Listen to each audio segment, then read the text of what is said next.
Is Russia trying to transition its failures on the battlefield to success in the air?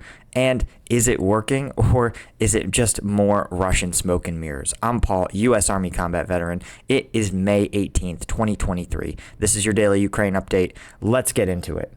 Okay, but first, there we go. All right, as always, guys, if you notice that there's a lot of clickbait in the national security news space, you're not alone. A lot of people find that these articles, it's not clear whether they're actually something you need to know. That's why I launched the Strategic Sitrep. This is my weekly newsletter that just has quick 500 word summaries of the actually important national security news stories that week. Either stuff that you may not get in conventional news, or stories that are reported, but we try to give you guys the facts and none of the hype. So sign up for free. The link is in the description, or you can go to strategicsitrep.com/subscribe. Anyway, the control map has not actually been updated since yesterday, when we pointed out the Russian advances through the city center of Bakhmut, even as Ukrainian forces continue to push along the southern and northern flanks. But there's some reporting that indicates that Ukrainian forces are continuing their advance along the north and south in the last 24 hours.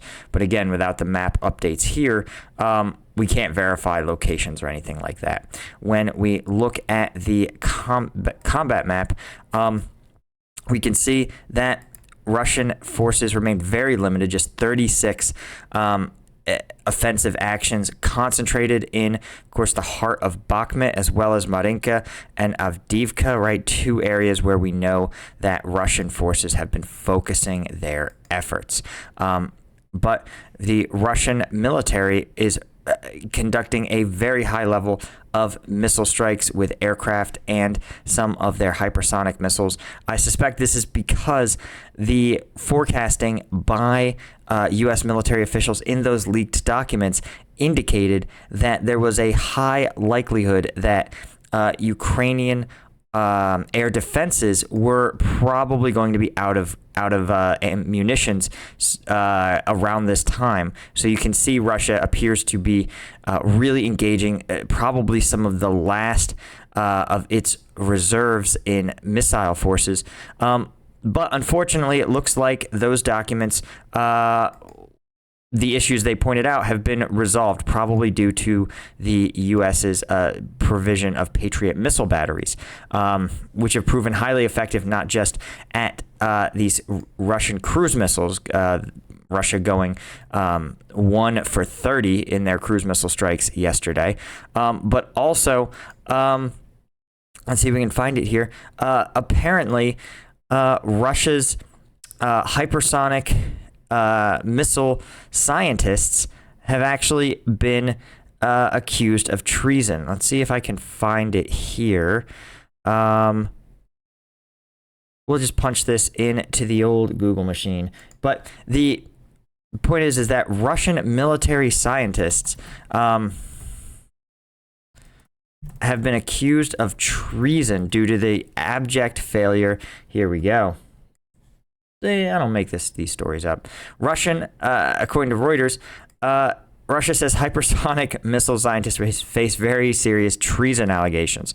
The reason is probably because these hypersonic missiles were supposed to be able to cut through existing air defenses with relative ease. And the problem is, well, they obviously haven't, up against the U.S.'s Patriot missile batteries, which is technology that's been in some version since the 90s. These were easily shot down. They didn't appear to be any more effective than standard cruise missiles. Obviously, these academics who have worked on the missile program are basically being accused of treason.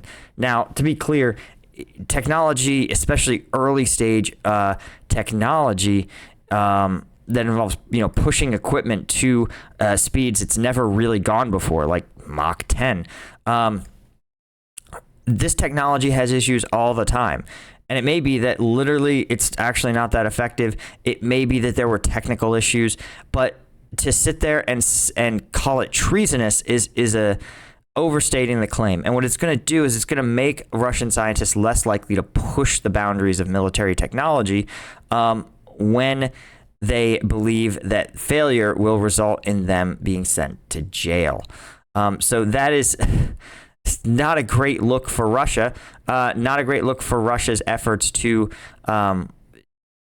take the air war to Ukraine. Of course, China is in Ukraine urging all sides to create space for peace talks, which is sort of calling for peace talks immediately before the Ukrainian counteroffensive is sort of like breaking up a fight as soon as the nerd starts to land some shots on the bully.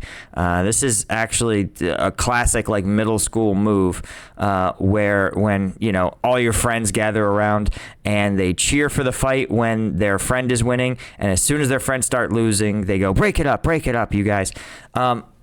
So this is tough to take seriously when China is sitting there calling for peace just as Russian forces are starting to collapse.